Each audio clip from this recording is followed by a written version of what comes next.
Hola, com esteu? Bé, avui vaig a fer una recepta.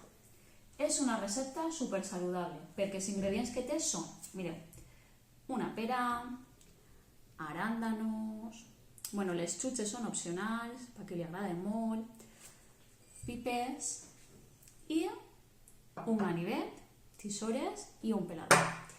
El ganivet ja sabeu que vosaltres som encara xicotets i no el podeu utilitzar, en això vos té que ajudar la mama. Esteu preparats, no? Doncs anem a començar, vinga, va. Mireu, agafem la pera, val? I la marquem. La marquem així, perquè anem a fer, no ho he dit, perdoneu, anem a fer un puerco espín. Un espinete que dien antes. Mireu, marquem, per així, ¿vale? Però no arribem a tallar, si no és marcat, ¿vale? Perquè sàpiguen que anem per ahí. Podeu fer-ho en el ganivet així, costa un poquet més, la veritat. Si teniu això, va genial, perquè en un momentet, veieu, es pela super bé. Així. Quan ja el tingueu super ben pelaet, vale? Jo és que me n'he preparat una així. Vos se quedarà més o menys així, vale? I el que he fet jo perquè me s'apoye molt bé és tallar per així un poquet, veu? Pues clar, així quan el fiques en qualsevol plat s'apoya genial, val? Així. Vale. Ara nos queda fer una cosa que n'hi ha que tindre un poquet de paciència, que és agafar tots els aràndanos i els palillos i anar posant-los, val? Anem a ficar-los, intentaré ser prou rapideta.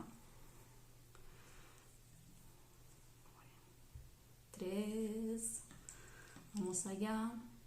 Això diuen que és superbo perquè té molta vitamina C i té molt d'antioxidants. Aleshores, d'això hauríem de menjar tots els dies. I la fruita ni te digo la bona que és. I damunt no engreixa, importantíssim. I per fer esport i estar sans, ara que ja podem eixir a pegar una volteta, aunque siga en la bici, fas 2 o 3 mesos i ja està.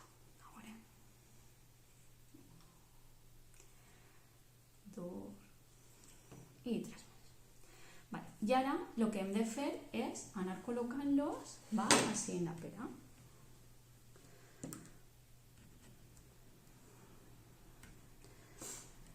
Perquè nos quede super bé.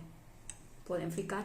Jo, mira, ho he fet en aràndanos, però podeu gastar també raïm, perquè el raïm també és super bo i és molt paregut. Podeu gastar raïm blanc, raïm negre...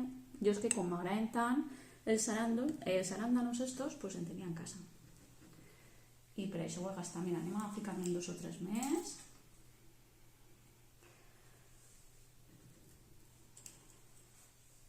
Perquè es veig l'efecte millor.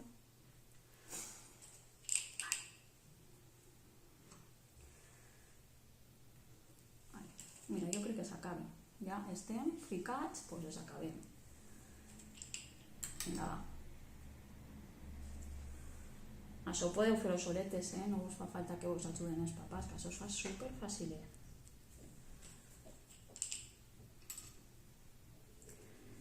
Bueno, jo crec que ja el tenim ahí super xulo.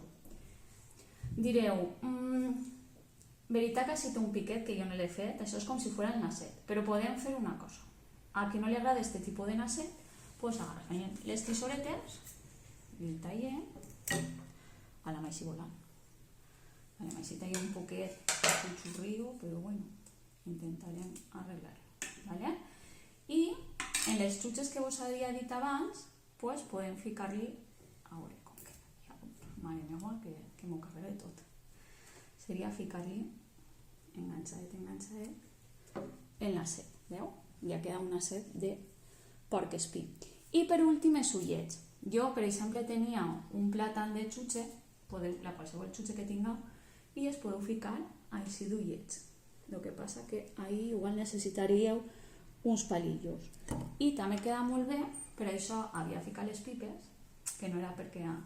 Doncs, mireu, les enganxem i les fiquem d'ullets, que també queda genial. Com vegeu, la xutxa pot ser opcional, podeu deixar el ravet este, ja queda de nasset, no fa falta la xutxa. I després en 2 pipetes els ullets. I ja tenim així un porc espí super divertit, super fàcil de fer i molt, molt sa. Adeu, xiquets!